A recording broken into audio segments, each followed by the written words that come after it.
Сәлеметсіздер ме, қадірлі көрермен? Менің каналыма қош келдіңіздер. Бүгін кезекті видеомда мен сіздерге қарапайым, өте оңай дайындалатын тағамның бір түрін көрсететін боламын. Оның құрамындағы заттар әрбір үйден табылады. Әрбір үйдегі қыз келіншек тамақ жасап жүрген, оны бір көргеннен ақ жасай береді. Сондықтан менің видеомды соңына дейін қараңыздар деп кеңес беремін. Менің қалай дайындағанымды көріңіздер. Сіздер қалай дайындайсыздар, пікір бөлісіп отырыңыздар. Мен ендеше бастаймын. Міне бүгінгі керек заттар бізге осындай 350 грамм, 360 граммдай ұн, 150-160 мл су, бір жұмыртқа және бір шай қасық тұз. Қазір осы заттардан біз қамыр илеп аламыз. Суымызды құямыз, тұзымызды саламыз және жұмыртқа. Жақсылап араластырып, тұзын ертіп аламыз. Міне араластырып алдық. Енді ұнымызды салып, қамырымызды илей береміз.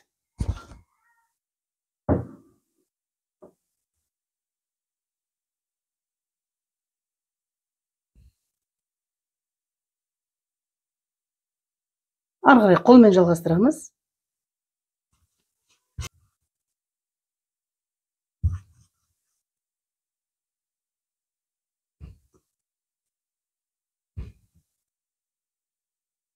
Ары қарай столдың үстінде жалғастыратын боламыз.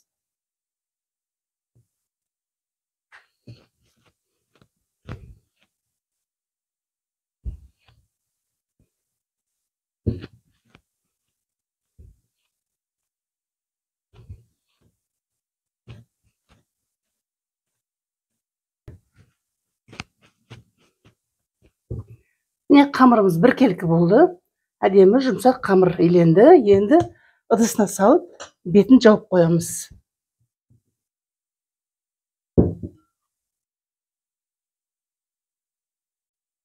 Енді біз қамырымыз тынығып жатқанда осы заттардан салма дайындайтын боламыз. Ол үшін бізге міне ет қажет. Осындай ет мына жерде 350 граммдай менде. Енді 300 грамм алсаңыз да жетеді етті.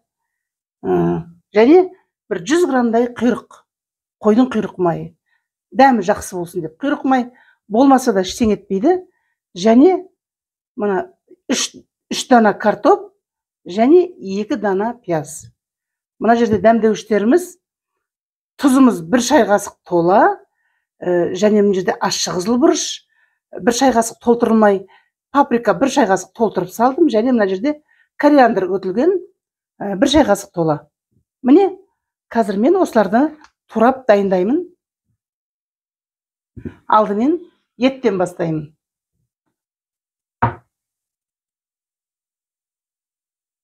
Етті мүмкіндігінше ұсақтап тураймыз. Алдымен осылай жіңішке жолақтарға бөліп аламыз да, сосын осылай мантыға турағандай, осылай ұсақтап турап шығамыз.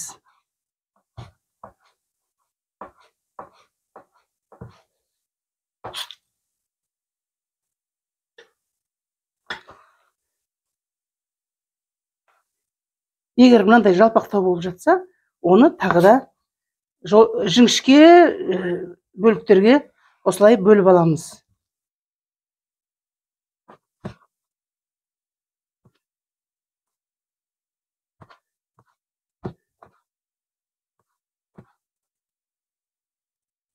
Қалған етті де тура осылай турап аламыз. Кеңдеу ыдысымызға сала береміз. Енді құйрықты турап аламыз. Құйрық майымызды. Оны да тура солай ет турағандай мүмкіндігінше ұсақтап, алдымен осылай жалпақ бөліктерге, сосын жіңішке бөліктерге турап, көбіктеп тураймыз.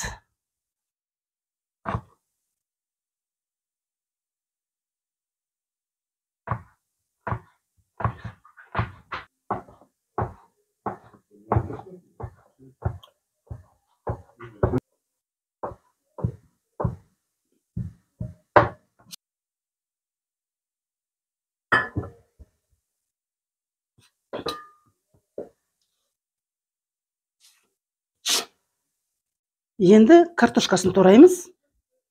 Картошканы да осылай ұсақтап кубиктеп турап аламыз.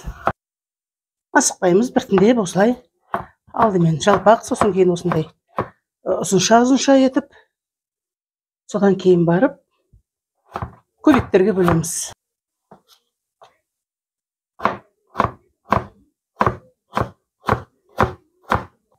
Міне осылай картоптың барлығын турап аламыз.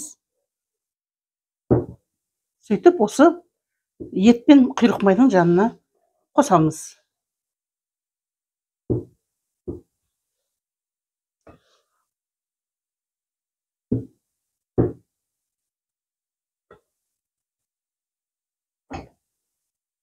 Енді пияз турап аламыз. Пиязды да сақтап тураймыз.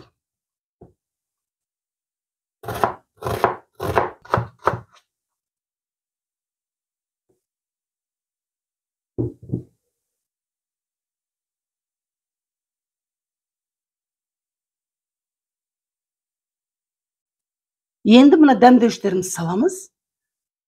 Тұз, ащы қызылбұрыш, паприка және кориандр. Түгел салып жібереміз. Және бір 2-3 ас қасық сұйық май. 1, 2, 3. 3 ас қасық жетеді деген ойдамын. Себебі бізде мұнда құйрық майымыз бар. Ол да ериді, оның да майы шығады. 3 ас қасық сұйық май. Мына салмамыздың құрамындағы картоп, пияз, солардың жақсы араласуына көмегі тиеді. Және картоп бар жерде май артық болмайды. Картоп өзіне сіңіріп алады кішкене майды.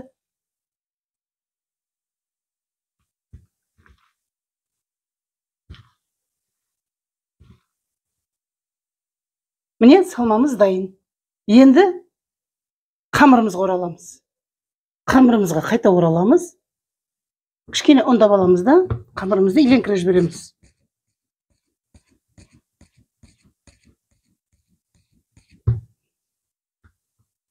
Осылай домалақтап аламыз да, кішкентай бөліктерге бөлеміз.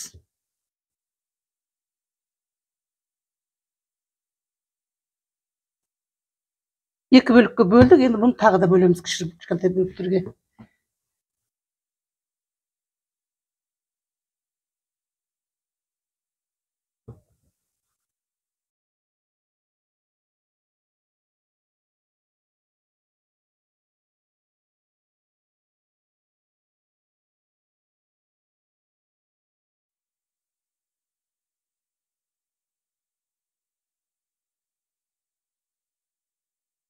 Шамамен 10 бөлікке бөлдік. Қазір бұның әрқайсысын бұлай домалақтап шарик жасап аламыз.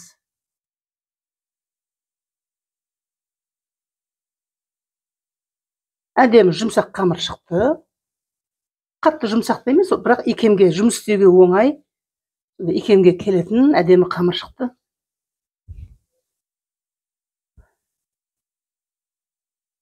Міне бәрін домалақтап алдық. Міне қамырым 10 дана шықты.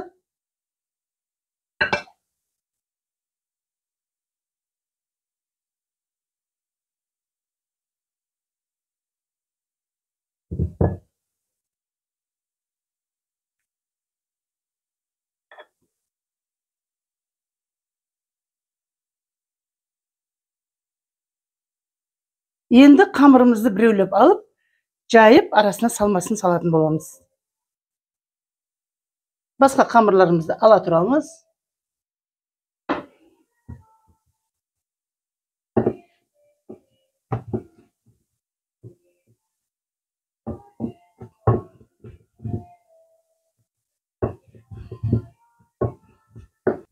Қамырымыздың сапасы өте жақсы болып маған ұнап тұр.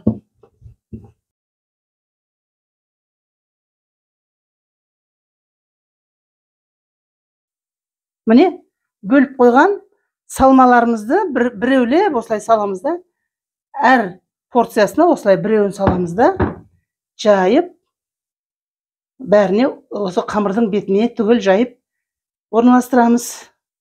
Енді кішкене бұлай қамырымызды бүктеп саламыз да, оқтауымызды қоямыз да, қамырымызбен бірге былай орап шығамыз. Сосын екі шетінен былай итеріп, осылай гармошка сияқты етіп қоямыз. Екі шетін кішкене қолымызбен жабыстырыңқырап қоямыз. Сөлі шығып кетпесін пісу барысында деп. Міне, осылай дайын болған қамырымызды мынандай пешіміздің табасының бетіне осылай сала береміз.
Ал енді біреуінің дәмін көрейік, қалай шықты екен.